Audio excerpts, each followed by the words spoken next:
இது என்னுடைய சரீரமாகிய அப்பம், இதை எடுத்து உண்ணுங்கள். இந்த திராட்சை ரசம் என்னுடைய இரத்தத்தின் புது உடன்படிக்கை, இதை அனைவரும் பருகுங்கள். காட்டி கொடுத்தார் 30 வெள்ளி, காசுக்காகவே கர்த்தரே சுவை. அப்பா, இந்த பாத்திரம் என்னை விட்டு நீங்கும்படி செய்யும்.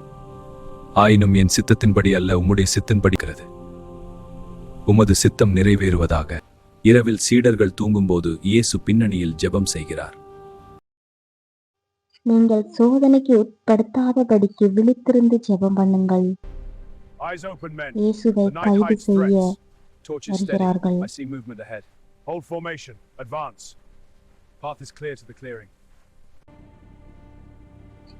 இயேசுவை முத்தத்தினால் காட்டிக் கொடுக்கும் யூதாஸ். Jesus of Nazareth, you are under arrest. I am he. Move him forward. I am he. This is your hour. Hold, drop the sword. பேதுரு தன்னிடத்திலிருந்த பட்டயத்தை உருவி மல்கூசின் காதை வெட்டினார். இயேசு பேதுருவை நோக்கி, உன் பட்டயத்தை உரையில் போடு. பிதா எனக்கு கொடுத்த பாத்திரத்தில் நான் பானம் பண்ணாதிருப்பேனோ என்றார். பின்பு போர் சேவகரின் தலைவனும் யூதருடைய ஊழியக்காரனும் அண்ணா என்பவனிடத்தில் கொண்டு போனார்கள் இயேசுவை.